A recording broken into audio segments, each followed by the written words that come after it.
Buenas noches.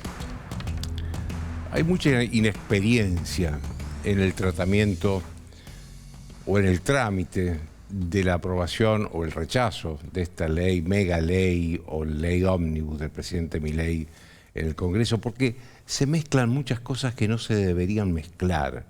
Yo me pregunto qué tiene que ver la privatización posible, eventual de los clubes de fútbol, la reventa de entradas, el divorcio exprés con los temas fiscales. Nada, no tiene nada que ver. Y yo creo que hay cierto consenso, no unanimidad, pero cierto consenso en la dirigencia política en que la parte estructural de este proyecto tiene que salir. Tiene que salir. ¿Por qué? Porque, a ver, la situación económica no puede seguir siendo la que vivimos. La gente necesita ver una luz al fondo del túnel. Este país en las últimas 3 décadas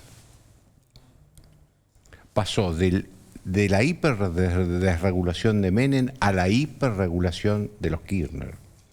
Después un breve periodo corto de Macri, de Mauricio Macri, que intentó hacer una desregulación gradual y a los 2 años se tuvo que lo frenó la crisis económica. Tenemos que salir de esta situación. Este es uno, yo diría, este es uno de los consensos que hay. Vuelvo a decir consenso, no unanimidad que hay en la política. Hay que salir de esta situación. Yo creo que el error político del gobierno de Milei es no haberle dado a los gobernadores, el presidente no tiene ningún gobernador amigo, todos son fuera de otros sectores políticos ajenos a Milei, de no haberle dado a los gobernadores la importancia que tienen, porque los gobernadores además tienen influencia en los legisladores. De esto voy a conversar enseguida con el gobernador de Córdoba, Martín Yarlora, que ya está acá en el estudio. Y también a los diputados, que no tienen referencia en gobernadores, pero que son importantes. No les dio importancia, me parece. De esto de los diputados voy a hablar también después con Rodrigo de Loredo y Cristian Ritondo, que son presidentes del bloque radical y del bloque de PRO. Ahora, estamos ante medidas, para cambiar esto, muchas de estas medidas necesitan la aprobación del Congreso. Y estamos ante el presidente, en la historia más débil que se registre. Milei es el presidente parlamentariamente más débil que se registre. Después tiene, obviamente, muy buenas encuestas y todo lo demás, pero en el Parlamento es el presidente más débil de la historia. ¿Quieren que repitamos algunos porcentajes? 15% en la Cámara de Diputados, 10% en el Senado. Con eso no va a ninguna parte. Necesita de aliados. La pregunta entonces es cómo esa voluntad de ayudarlo al presidente que hay en gobernadores y hay en diputados se lleva a la práctica.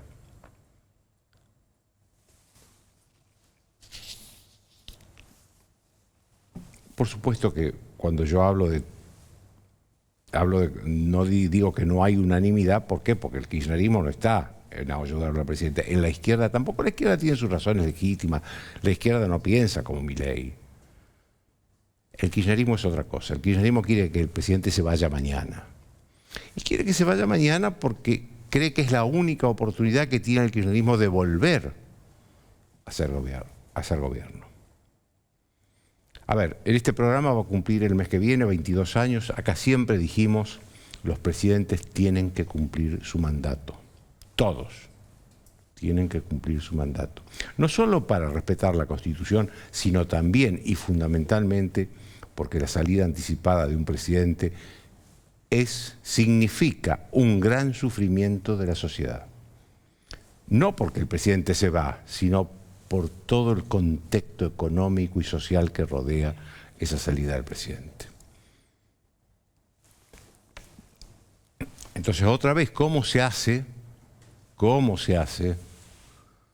para que el presidente pueda tener esa ley, que además yo no sé por qué no hay acuerdos y le sacaron exactamente 278 artículos. Un proyecto que tenía más de 600 artículos quedó reducido a 386 artículos, que son muchos, 386 artículos son muchísimos. Pero quedó reducido. No sé cómo no hubo acuerdo. ¿Qué pasó?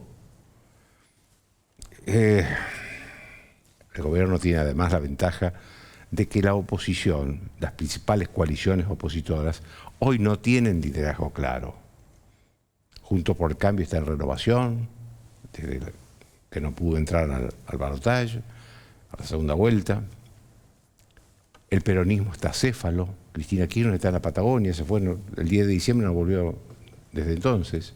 Alberto Fernández parece que se está instalando en Madrid, hace todas las cosas de alguien que se va a instalar a otra ciudad. Sergio Massa desapareció. Digo, hay objetivamente condiciones que a ese presidente débil parlamentariamente lo pueden ayudar. Eso sí, se necesita un poco más de humildad de parte del gobierno. Humildad. Y también claridad en cuanto a los referentes, a los interlocutores, que deben ser válidos y creíbles de parte del gobierno cuando negocian con los legisladores. Yo sé que hubo muchas promesas de representantes del gobierno que no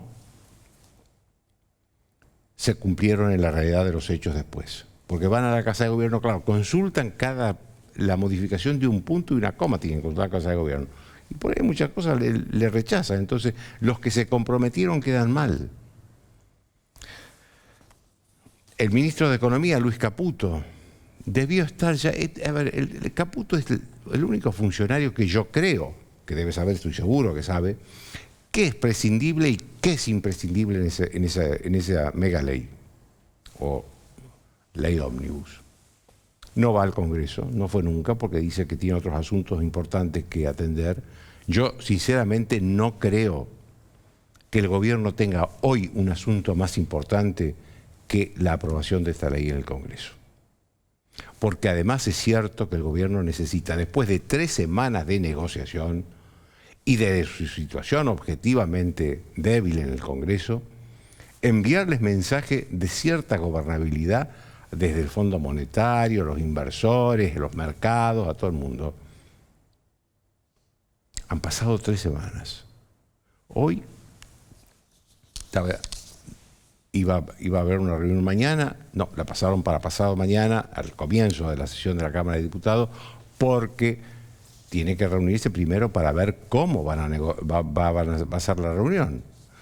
Cómo va a terminar es otra cosa, pero cómo va a ser la reunión. Todavía no se pusieron de acuerdo con eso. Ahora, por otro lado, a ver, acá, si lo que está en duda es si va a haber ajuste o no, el ajuste va a haber, va a haber ajuste, sea por esta ley, sea por otros métodos. Porque mi ley dice, yo no tengo crédito, bueno, la Argentina no tiene crédito desde el último año de Macri. Durante todo el gobierno de Alberto Fernández no tuvo crédito y tampoco lo tiene ahora. No quiero emitir, dice Milei. No tengo crédito y no quiero emitir porque la emisión provoca inflación. Entonces la única opción que le queda es el déficit cero. La única. El ajuste, que decía, lo va a hacer lo mismo por otros medios. Y los van a pagar los que pagan siempre. Los jubilados, la clase media y los productores agropecuarios. A ver, con mantener, no nos olvidemos que Alberto Fernández en 2020 cambió la fórmula de aumento a los jubilados y los perjudicó a los jubilados. Con mantener esa fórmula ya lo perjudican los jubilados. Y cuanto a las retenciones del campo, lo pueden hacer, no nos olvidemos, a ver, la guerra con el campo en el 2008, con Cristina Kirchner de presidenta, empezó con una resolución del ministro de Economía, resolución 125. Después Cristina Kirchner, como una concesión, la mandó al Congreso y se la rechazaron. Pero ojo, que la guerra con el campo empezó con una resolución que aumentaba las retenciones. Así que pueden aumentar las retenciones con una resolución. Hoy escuchaba también que un legislador decía que la reunión de mañana, que va a empezar el miércoles, puede tener entre 40 y entre 40 horas, decía. ¿Quién dice 40? Dice 48, 50 horas. Es mucho tiempo para una reunión de un cuerpo de 257 legisladores sin pausa. Esa gente no va a dormir, no va a comer como la gente. A ver, digo, al final, en una sesión así terminan votando cualquier cosa. ¿Por qué no se ponen de acuerdo en algo más propio de seres humanos? Reunirse 8 horas, 10 horas por día, pasar a un cuarto intermedio al día siguiente y así, hasta concluir la sesión. No esta locura de obligarlo a los diputados a no dormir ni comer durante 2 días. Ojo, que estamos hablando de la Cámara de Diputados. Es el primer tramo del trámite parlamentario. Lo que se apruebe en la Cámara de Diputados tiene que pasar luego al Senado. Y al Senado no tiene que modificar ni una coma, porque si modifica una coma, que tiene facultades para hacerlo desde ya, vuelve a la Cámara de Diputados y todo vuelve a empezar otra vez. Yo creo que recién estamos empezando con esto, desgraciadamente. Después de una breve pausa, el gobernador de Córdoba, Martín Yarlora.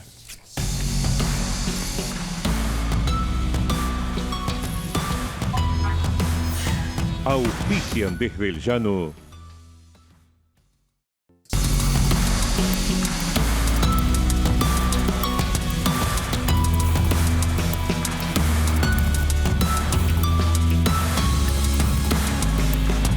Vacía y cepilla los recipientes que acumulen agua. Tira agua hirviendo en desagües y rejillas y coloca mosquiteros. Juntos podemos prevenir el dengue. Más información en buenosaires.gov.ar/dengue. Buenos Aires Ciudad. Grupo Petersen, desde 1920, construyendo el país.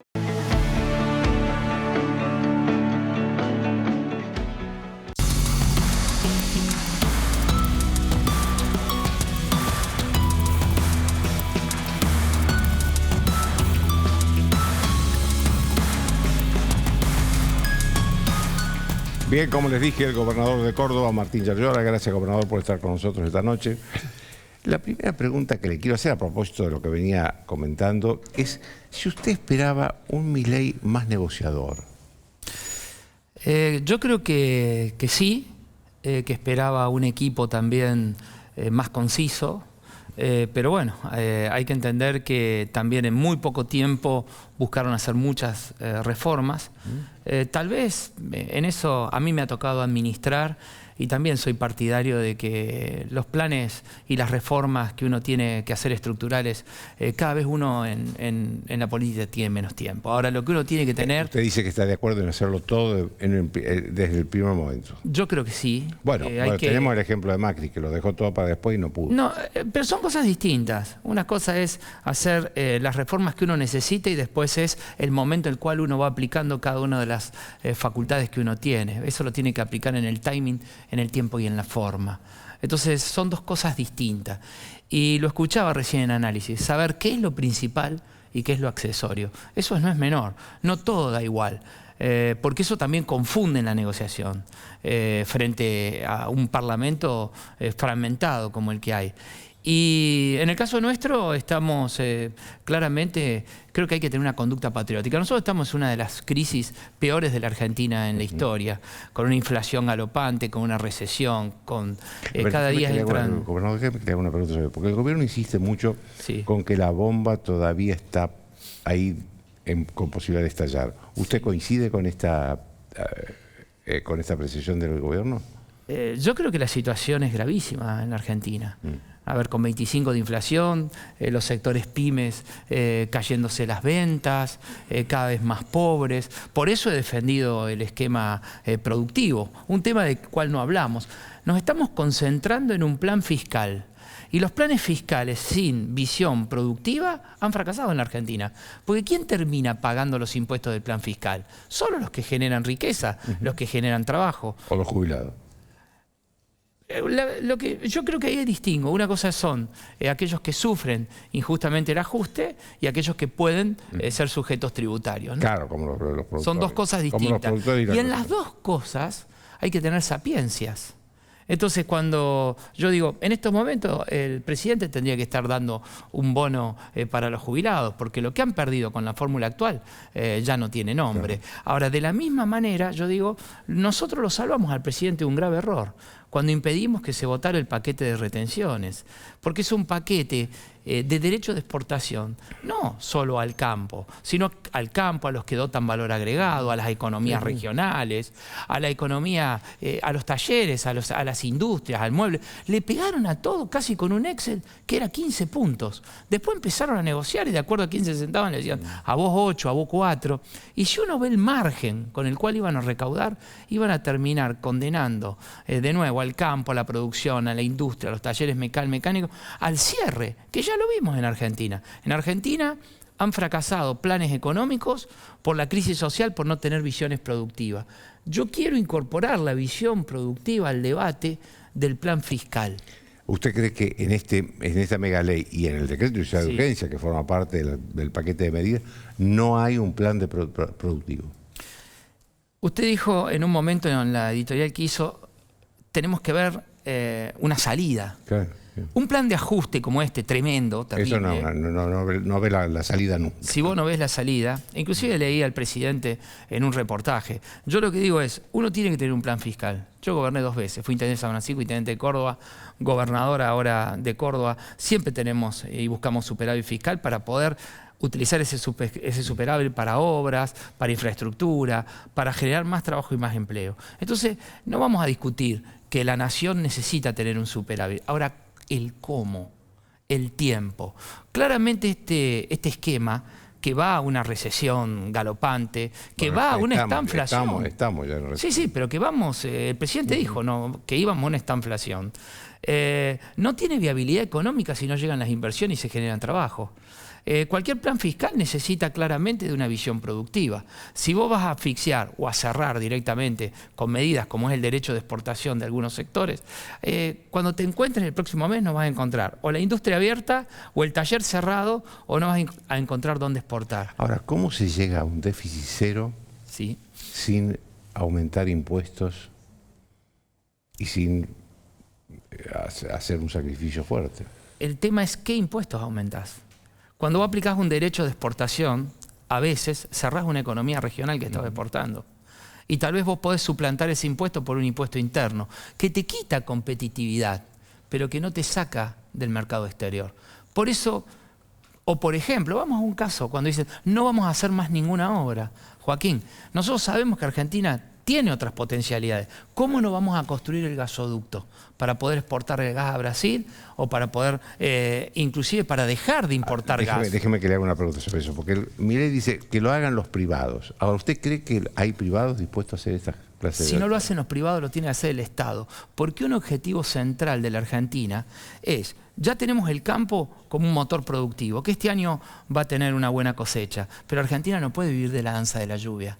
No puede vivir solo del campo. Argentina tiene que encender otros motores. Desde su creación, necesitamos la minería con el litio y necesitamos el gas. Entonces, si no vienen los privados, el gasoducto lo tengo que terminar. No es una obra cualquiera. Es una obra que nos va a permitir dejar de importar, tener energía barata y exportar. Por eso, no tener una visión productiva de salida y de empleo te hace caer cualquier plan fiscal de ajuste tremendo como el que están iniciando. Y te lo está diciendo alguien que es un gobernador que quiere colaborar con la Argentina, que está trabajando a favor del país. ¿Alguien del gobierno le pidió colaboración a usted?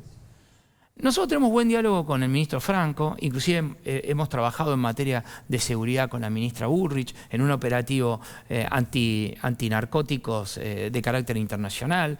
No puedo decir que no tengo diálogo. Ahora, el diálogo no significa que nos escuchemos, el diálogo es llegar a un acuerdo. Es cuando uno plantea una situación, yo planteo otro, vos me podés escuchar, pero tenemos que llegar a una síntesis. Eso digo, pero cuando alguno de esos interlocutores le promete algo que usted le pide, ¿Eso se concreta o no? Ha habido... Porque eso es lo que yo escucho, que hay muchas promesas que no se concretan. A ver, claramente es un gobierno nuevo, lleva muy pocos días y necesita ir generando los interlocutores válidos. Y no puede mandar interlocutores que tenga que pedir autorización para cada una de las cosas. Uno ya tiene que saber y venir y saber qué quiere, porque aparte ya saben lo que uno pide. Nosotros vamos a defender la Argentina y vamos a defender claramente la producción y los intereses de cada una de nuestras provincias. Ahora, sabemos que hay que ayudar y también ayudamos con ideas.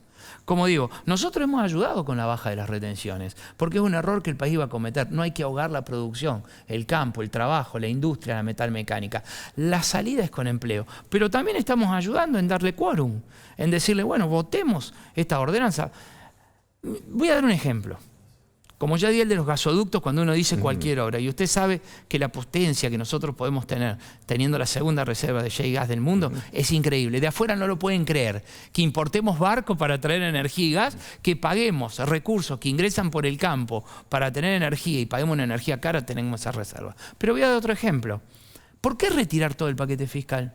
Si, por ejemplo, claramente, blanqueo, moratoria, bienes personales, había consensos para hacer un esfuerzo. Y de esa manera... decir, que eso se podría haber tratado y aprobado. No, y si no, que lo vuelvan.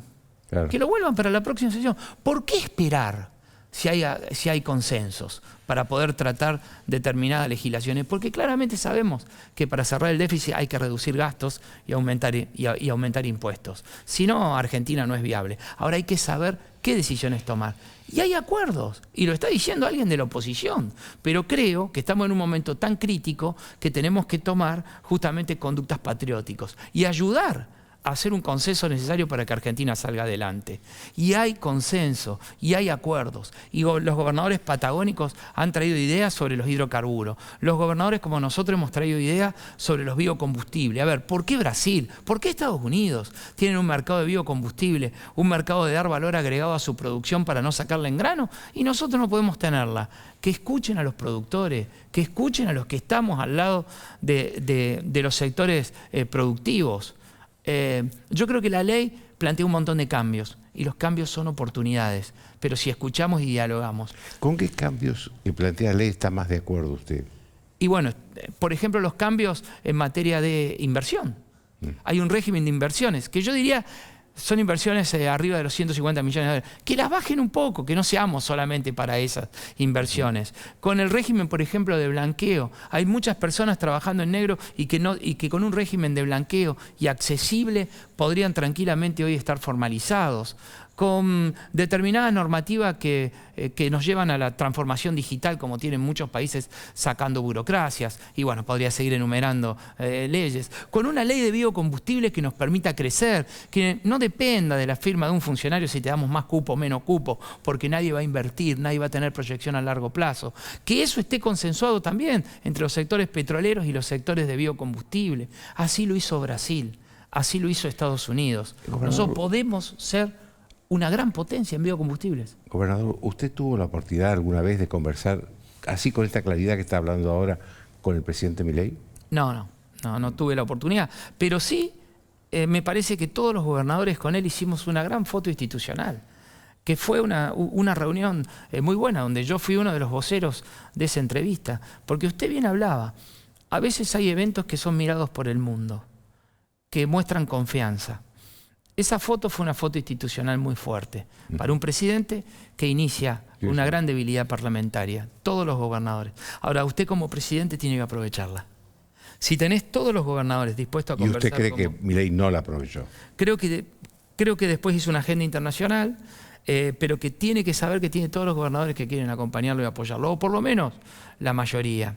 Hoy hubo una reunión muy importante en el CFI, en donde estuvo el ministro Franco, donde se avanzó en acuerdos, porque todos consideramos necesario sacar de una vez por toda esta ley, en la cual se han retirado ya un montón de artículos, se han retirado un montón... En esa reunión con Franco de los gobernadores, ¿usted notó un acuerdo que se pueda llevar al Congreso? Sí, principios de acuerdo y temas que van a seguir trabajando nuestros representantes parlamentarios. Y también temas abiertos, es decir, si traen el consenso, esto me pareció un avance importantísimo. A ver, preguntarle a las provincias petroleras, si traen un consenso entre ustedes y la industria y lo traen válido, vamos para adelante. Si traen un consenso entre los productores de biocombustible, vamos para adelante. Va a ser una ley mejor que la que teníamos, que no da resultado ahora, pero sí prevé una visión productiva para adelante. Mire, yo creo que los países que salen son aquellos que pueden generar trabajo, producción y generar riqueza.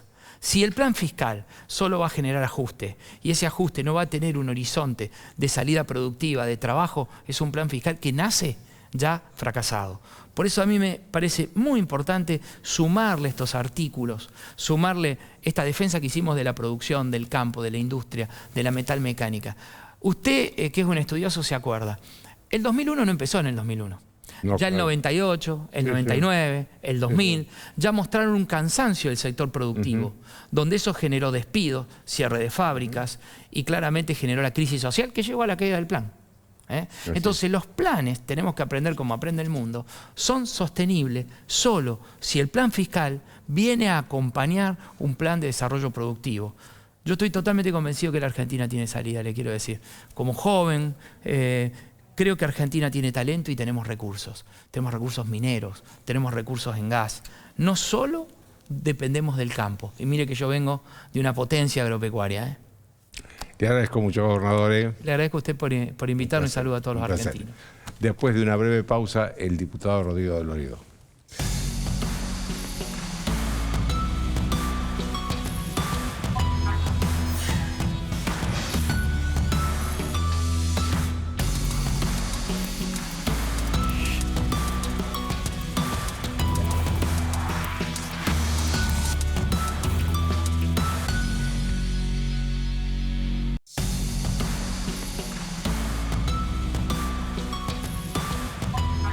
Bien, como les dije, el presidente del Bloque Radical de Diputados, Rodrigo de Loredo. Rodrigo, le agradezco mucho porque además sé que están con reuniones que nunca terminan y que no saben a qué hora empiezan y a qué hora terminan.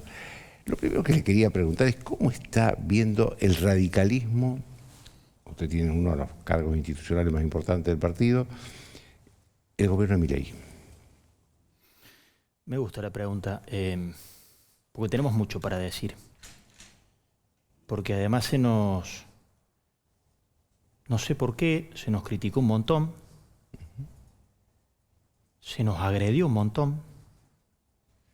¿De parte de quién?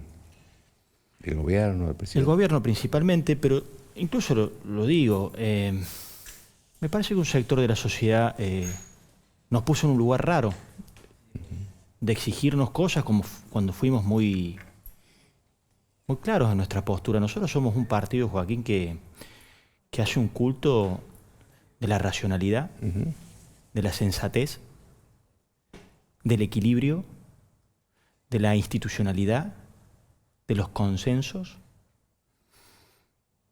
No nos acompaña el clima de época, no estamos de moda. Es un clima, se refiere a que es un clima muy polarizado. Y de muchos extremos. Y paradojalmente, este partido puede ser el que le vaya a dar a este gobierno, que tanto nos maltrató, las herramientas que el gobierno necesita, porque nosotros no tomamos nuestras posturas en función a opiniones o agravios que nos hayan endilgado. El presidente agravió al presidente de mi partido recientemente, lo hizo con el anterior. Cerró su acto, no sé qué le pasó con los radicales, la verdad. Estamos hablando de actualmente Martín Lustó, al anterior Gerardo Morales. Sí. Sin embargo, nos tiene sin cuidado eso. Eso habla de quien dice esas cosas. Y nosotros siempre actuamos no en defensa de ninguna persona, sino en defensa de nuestras ideas, de lo que creemos nosotros que es mejor para la Argentina. Creemos que es un gobierno que tiene 45 días. No nos prendemos en este despertar del kirchnerismo constitucional, es un oxímoron, ni con el despertar de la CGT, que estuvo adormecida 4 años. No estamos en el lugar de los bloqueadores, que están pergeneando cómo tumbar a un gobierno, lo hacen siempre. Tampoco, Joaquín, estamos en el lugar de los fanáticos. ¿Quiénes son los que quieren tumbar al gobierno? Usted que lo ve bien ahí en el... Bueno, digamos, hacer un paro 45 días, un paro nacional, vos hacías el raconto de los paros nacionales del regreso a la democracia a la fecha. Los gobiernos justicialistas prácticamente no han tenido. El último gobierno ha destruido... Ni una declaración en contra. Ha destruido la remuneración de los laburantes formalizados Y mucho peor aún lo que pasó con los informales y no hubo un solo paro organizado por la CGT. Entonces, son delirios y locuras. Nosotros no estamos ahí. Tampoco en el otro extremo. No va bien con nosotros esta dinámica maniquea y dicotómica, ¿viste? Todo o nada. No, porque la vida no es así, creemos nosotros, digamos, ¿no? Es el punto, desde los griegos a la fecha, nadie inventó una mejor definición de la virtud que el justo medio. Lo dicen todas las religiones en el mundo, desde la cristiana hasta la hebrea que ahora predica el presidente, sí, hasta los budistas. Sí, Rodrigo, pero me parece que hay un mundo en este momento, en un país, un mundo que está más volcado hacia la polarización. A las extremidades. Así está el mundo, plagado de guerras. Así es. Plagado de guerras. Nosotros vamos a lo concreto. Nos traen un paquete de leyes inédito por su volumen, por su longitud, por los temas que aborda. Le estamos dando un tratamiento express como nunca antes se le dio. Todos, es el radicalismo el bloque que primero hizo un semáforo. Nos hacían bromas. El semáforo es un concepto, una semaforización. Le dijimos, esto sí, esto más o menos, esto no. Déjeme hacer una pregunta precisa sobre qué es lo que todavía ustedes le están cuestionando a ese paquete. El tema central ahora de la discusión es si hay un anexo con las 43 empresas sujetas a privatización o si puede haber un punto en donde uno diga, mira, hay algunas empresas que nosotros las queremos sacar de ese anexo. Ese es uno de los puntos centrales. Pero no había un acuerdo. Ya se aperturizó YPF, ARSAT, Núcleo Eléctrica y una cuarta empresa y el Banco Nación. Y después sobre el conglomerado del resto de las 43 empresas argentinas, en mi partido hay algunos que son un poco más duros para con algunos y otros que tenemos una visión bastante más de entender que rápidamente se tiene que abrir el camino a privatizar varias. Por ejemplo, yo como presidente de bloque lo he hecho público. Para mí, Aerolínea es una clara expresión de un modelo que fracasó. ¿Qué sentido tiene que un albañil en la Argentina compre un paquete de fideo, paga 21% de IVA y eso termine subsidiando el boleto de los sectores más pudientes de la Argentina? No me jodan, con ningún discurso ideológico.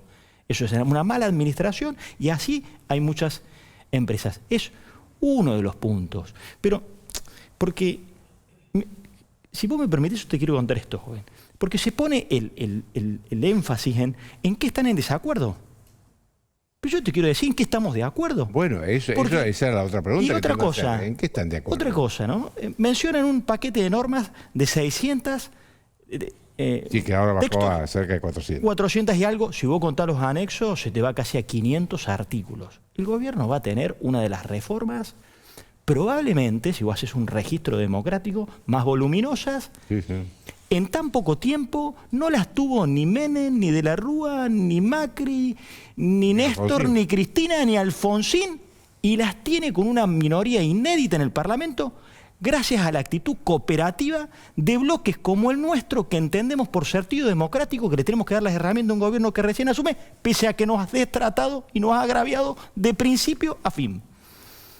Y se van a aprobar un régimen de promoción de inversiones, se va a aprobar que la educación sea declarada esencial, hemos evitado que se desfinancien los institutos de la cultura, de la música y del teatro, pero que tampoco se haga cualquier cosa con eso y se ponga un límite que no se pueda gastar más de eso en el destino en personal del 20%. Hemos permitido las grandes reformas hidrocarburíferas para liberar el mercado de los hidrocarburos en la Argentina. Estamos cerca de incorporar, por acuerdo de todos los sectores, la ley de biocombustibles. Se ha liberado el mercado de los seguros. Hemos aprobado las delegaciones, las mismas que ha tenido. Nos piden 4 años de delegaciones, citando a Alberdi. Yo le dije, miren, Alberdi, que lo traen de moda ahora, no era solamente un liberal libre empresario.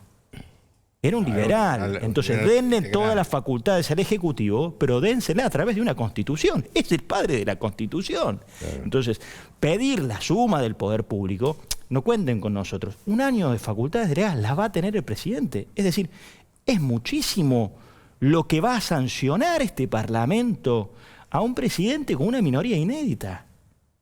Entonces ahora quedan este tema que te digo de las privatizaciones. De nosotros depende... Decías que, y vos querías decir que en qué estaban de acuerdo. ¿Cuál es fundamentalmente? Y todo esto que te estoy mencionando. Ahora, esto va a salir. Todo esto que te estoy contando va a salir. En todo esto que te estoy contando, el radicalismo ha hecho, hicimos unas disidencias de 80 páginas, una multiplicidad de artículos, muchos fueron tomadas por el gobierno. Nos encontramos que queremos ayudar al gobierno sobre el fondo y terminamos ayudándolo sobre el fondo, sobre el procedimiento. Se dictaminó gracias al voto del radicalismo. ¿Es cierto que hay interlocutores que prometen cambios, modificaciones y que después no se cumplen? El gobierno tiene, y es una obviedad a esta altura de verlo, lo digo yo, lo dicen los periodistas, lo dicen cualquier hijo de vecino, tiene un nivel de desorganización descomunal. Eso es un dato de la realidad. Son pocos, el barco lo largaron a la mar y no tienen los marineros adentro. Y todo eso se traduce y tiene una voluntad, es muy voluntarioso de proceder a una multiplicidad de reformas que después tenés que hacer que las cosas pasen. Claro. Entonces ha tenido problemas. ¿Qué pasa con los gobernadores? Que yo los escucho ahora, lo escuchaba ayer, yo coincido. Bueno, son de la misma provincia, nada más que... No suelo coincidir con él. Vos sos la oposición en la provincia. Y la pátina que pasa de Córdoba dista mucho de lo que pasa en Córdoba, porque al final del día se hizo un ajuste tributario brutal, un ajuste a los jubilados también. Pero sí coincido con él de que en estas leyes no hay un plan económico ni mucho menos productivo. Yo veo que al final del día el plan económico del gobierno está haciendo hasta ahora un ajuste de los clásicos, más clásicos imposibles, ¿no?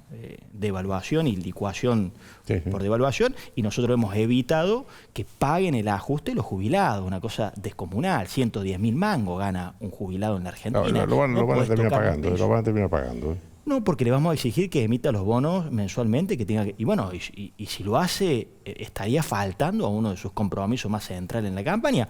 Lo mismo no pasa con retenciones. Distinto hubiese sido, Joaquín, si Javier Milei hubiese dicho en la campaña, miren, mi plan es este, porque fue en algunos aspectos brutalmente honesto en la magnitud del ajuste que iba a hacer, pero también fue brutalmente claro de decir que se cortaba los brazos y aumentaba impuestos, y nadie pensó que iba a ir por la más fácil, que es meter retenciones, y la Argentina no tiene otro destino para salir que es exportando más y produciendo más. Entonces son cosas que nosotros nos pusimos. Te escuchaba que vos preguntabas, nosotros le hemos dado alternativas para hacer el ajuste que vos preguntabas. ¿Hay alternativas sobre la mesa? ¿La aceptaron? No las han aceptado.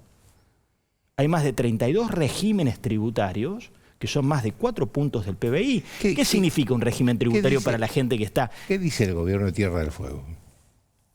Un silencio que aturde. ¿Qué dice? Porque realmente es eso. Yo trabajé en ARSAT. Tuve a cargo la empresa ARSAT. En la época de Macri. En la época de Mauricio Macri.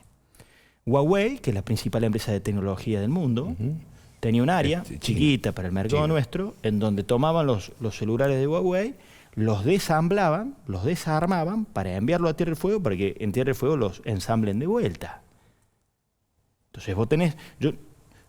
no me gusta el todo nada.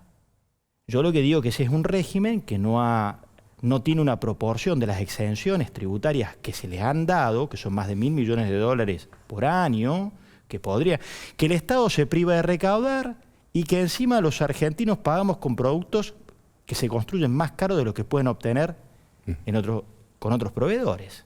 Entonces, hay un área de priorización en donde el gobierno podría ir en búsqueda de lo que nosotros también compartimos, que es ese equilibrio fiscal. Le hemos dado alternativas, le hemos puesto reparos argumentados a los temas y le queremos dar la ley. Le vamos a dar la ley, queremos que tenga la ley, queremos que tenga las primeras herramientas. Te quería hacer una pregunta sobre algo que dijiste en las últimas horas, que hablaste de los radicales traidores. ¿A qué te referías? Sí, la verdad que no me quería meter en ese quilombo, pero como un periodista me preguntó, es una cuestión media cómica la que vivimos hoy los radicales, ¿no? Un día me levanto, me pegan los libertarios, otro día me levanto, me pegan los kirchneristas, ¿no? Ahí me dijo, bueno, entonces tenemos razón. Y otro me dijo, sí, pero no tenemos voto, entonces tendremos razón que nos pegan de los dos lados. Y ahí me di cuenta que estamos en una de esas situaciones de la esencia pura de la política, ¿no? que es tomar decisiones no para afirmar lo que un sector de la sociedad ya piensa, sino para decirle, che, yo sé que no están pensando esto, pero la verdad que la Argentina va a salir. ¿Dónde está el agujero del mate? En ninguna de estas extremidades, estos modelos puros que se vienen a traer son ingenuidades o ignorancia. La Argentina va a salir cuando tenga un plazo de estabilidad en sus políticas. Pero te contesto esto. Como nos putean, un periodista me pregunta por algunos radicales, ex radicales que integran el kirchnerismo, que están permanentemente recordándonos a nosotros que cómo podemos tener esta actitud con lo que nos ha agraviado el presidente. Entonces yo le dije, miren, muchachos, a esos radicales que han traicionado al radicalismo, les quiero decir que abogados defensores nosotros no necesitamos. ¿Es cierto que hay algo de soberbia y arrogancia en el gobierno? No sé, Joaquín, hay algunos chicos jóvenes, yo lo he visto con cautela, porque a mí me ha pasado ser joven, tener responsabilidades altas, inmediatamente tenés que hacer un caminito muy largo porque si no sos soberbio. No sé, yo veo mucha desorganización. Más que soberbio. Veo un gobierno que la política no lo termina de descifrar y entender y lo subestima. Es un gobierno que prioriza el relato y la narrativa. Para mí son muy importantes los relatos, salvo cuando son usados de una lógica populista. Y este es un relato usado de una lógica populista, digamos, ¿no? Vos lo que está diciendo es que el gobierno le da más importancia al relato que a la sustancia. Bueno, cuando vino este paquete de leyes, todos los diputados pensaban, no, lo único que quieren es el paquete fiscal. El resto, este es un paquete de leyes que vos lo podés dividir en 3 partes. El paquete fiscal que retiraron. Para la política tradicional no tendría que haber más ley. Claro.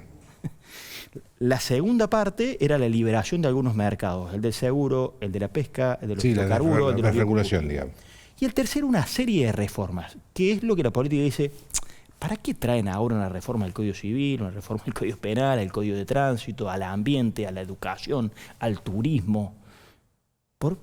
¿Para qué te berenjena? Mezclado con lo otro. Bueno, es lo que ellos llaman, le llaman como la batalla cultural.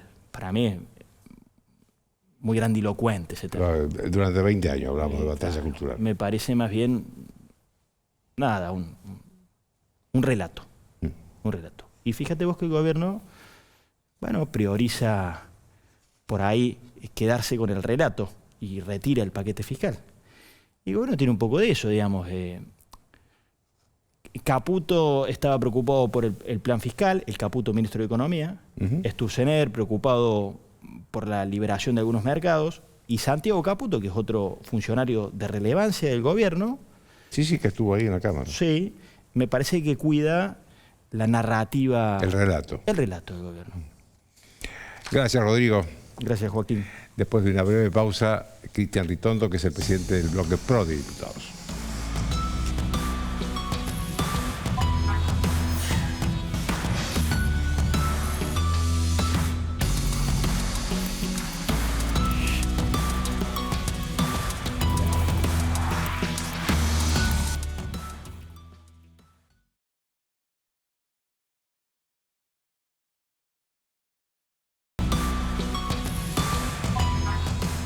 Bien, como les dije, Cristian Ritondo, que es el presidente del bloque de PRO en la Cámara de Diputados, también él tiene uno de los cargos institucionales más importantes de PRO, que es ser presidente del bloque de PRO en la Cámara de Diputados. Cristian, lo primero que te quiero preguntar es, hoy dijiste que querías que la ley esta se aprobara, pero después de escuchar tantas versiones, ¿crees que se va a aprobar o no? Creo que se tiene que aprobar, que hay que aprobarla, que hay que sacar la ley, que es necesario por el cambio que votó la Argentina y que tenemos que hacer todos un esfuerzo. Y este esfuerzo es, si cada uno, como Mauricio recordaba su gobierno, no le decían, venía el cambio, pero la mía no. Claro. ¿No? Digo, y esto pasa. Entonces, es cuando decimos nosotros queremos producción y trabajo, pero antes tenemos que tener déficit cero, que la Argentina no emita, que no tengamos inflación, que esa inflación nos genere cada vez más pobreza, que tengamos una Argentina mirada del mundo confiable para invertir. Entonces, este proceso que necesita hacer la Argentina en forma rápida, concisa, necesita de una ley que fije bases. Claro. Ahora, lógicamente, en cada una de las leyes que toca intereses, cada uno de los artículos, están quien la quiere, quien no la quieren, cámaras de empresarias de un lado, cámaras empresarias del otro. ¿Hay mucho lobby con los A ver, diputados? sin duda acá lo que hay es muchísimo interés. Acá tratamos biocombustible, entonces están las más pequeñas, las más grandes, las que están cerca del puerto, las que producen masivamente. Hay un los que problema con el exportan, tabaco importan. también. El tabaco, las provincias tabacaleras que quieren más impuestos para que el retorno más. Hay empresas que quieren que se ponga un precio mínimo, hay empresas que dicen no, hay empresas que quieren habilitar cosas que no están habilitadas por el Ministerio de Salud.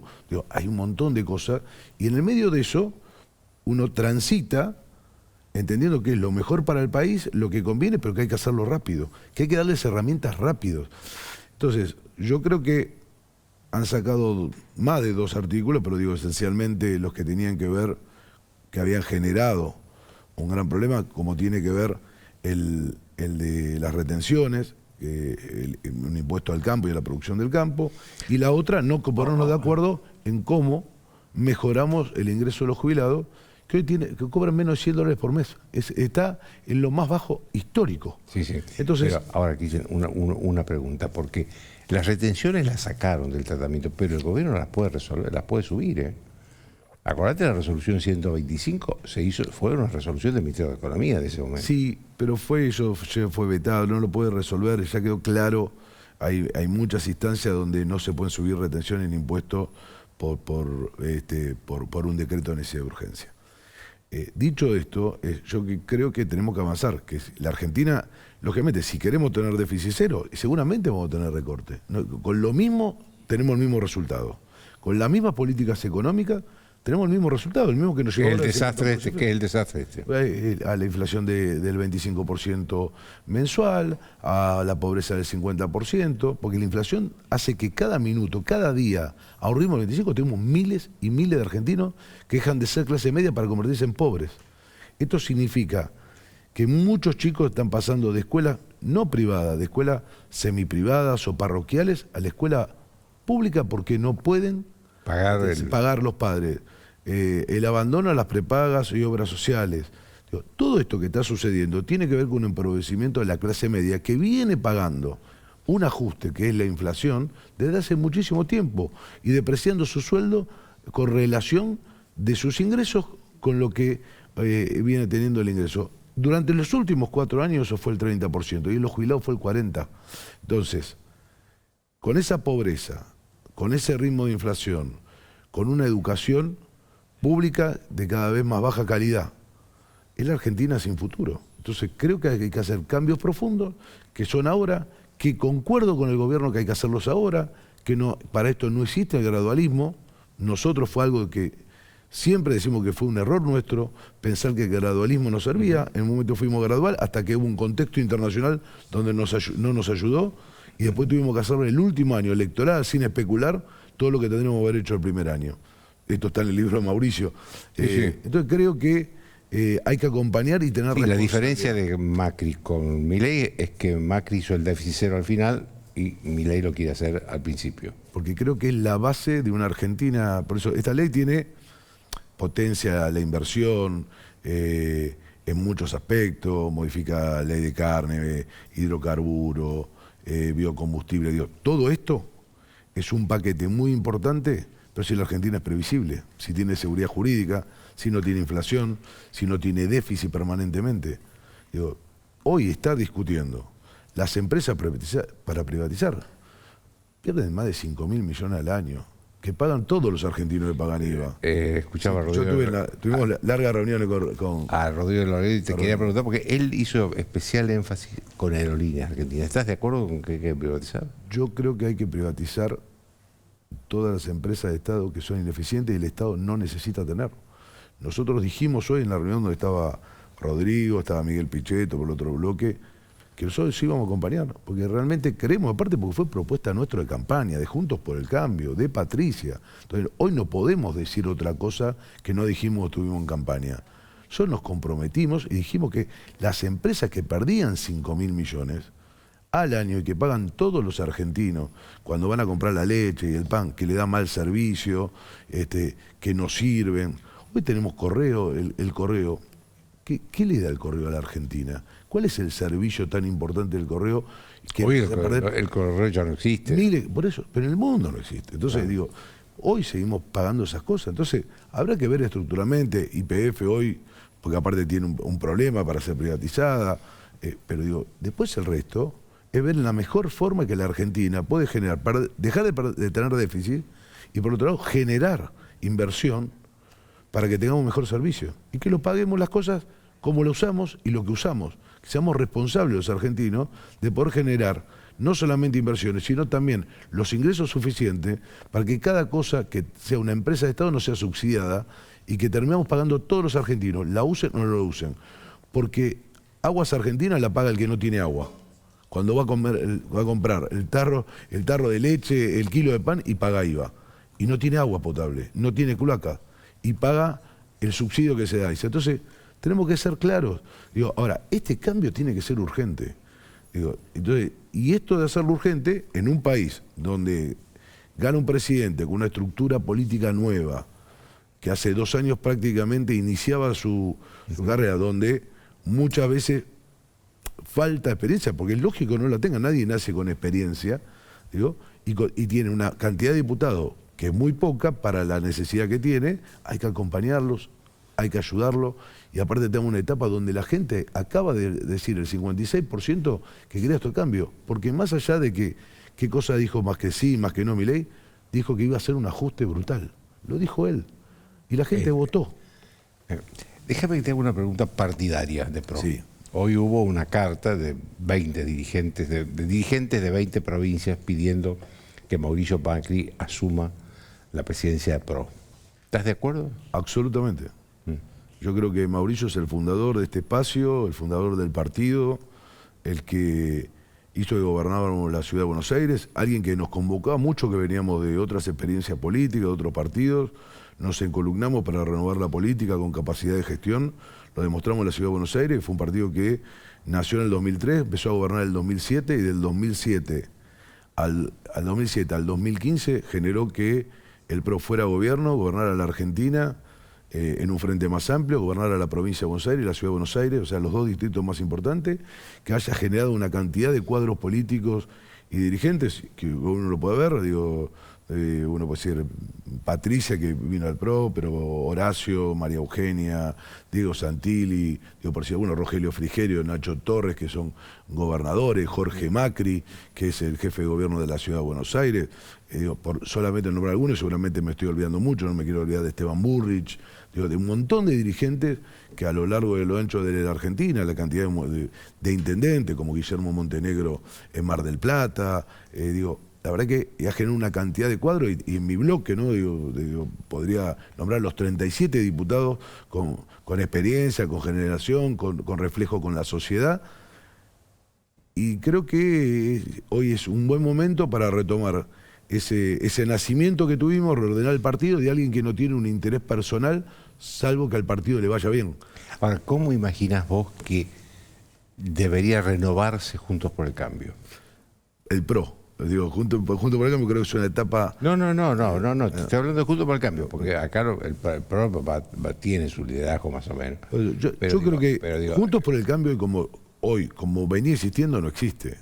Hoy, sin duda, digo, cuando con el bloque de Miguel Pichetto, que fue en nuestra lista de diputados, encabezó la lista de Diego Santilli, y en su bloque no tenemos acuerdo de cosas para apoyar, sin duda tenemos alguna diferencia dentro de Juntos por el Cambio, que hace a la identidad de Juntos por el Cambio. Yo lo que planteo es, ¿qué planteamos nosotros durante la campaña? ¿Cuántos ejes que están en este proyecto nosotros nos comprometimos? ¿Cómo hoy podemos decir esto sí, esto no? Me parece que hay cosas que ya dijimos que no, que van en los valores que tiene cada uno de los partidos Juntos por el Cambio, pero el grueso de este proyecto de ley concuerda con los valores que representó Juntos por el Cambio y que propuso a la sociedad. Entonces me parece que tenemos una responsabilidad política, no solamente hoy no siendo parte del gobierno, sino de apoyar a este gobierno para que haga estas transformaciones. La que tienen que ver con la educación esencial, que lo hemos propuesto nosotros, tratar de tener ficha limpia, de derogar las jubilaciones de privilegio como hemos propuesto. Digo, me parece que hay un montón de cosas que hemos propuesto que hay que aprovechar en esta ley, acompañar al gobierno, y tratar de sacar los cambios que la Argentina necesita. Si no, el resultado es lo mismo. Te agradezco mucho, Cristian. Muchas Se nos gracias, acabó el tiempo a los dos. Chao, hasta el lunes.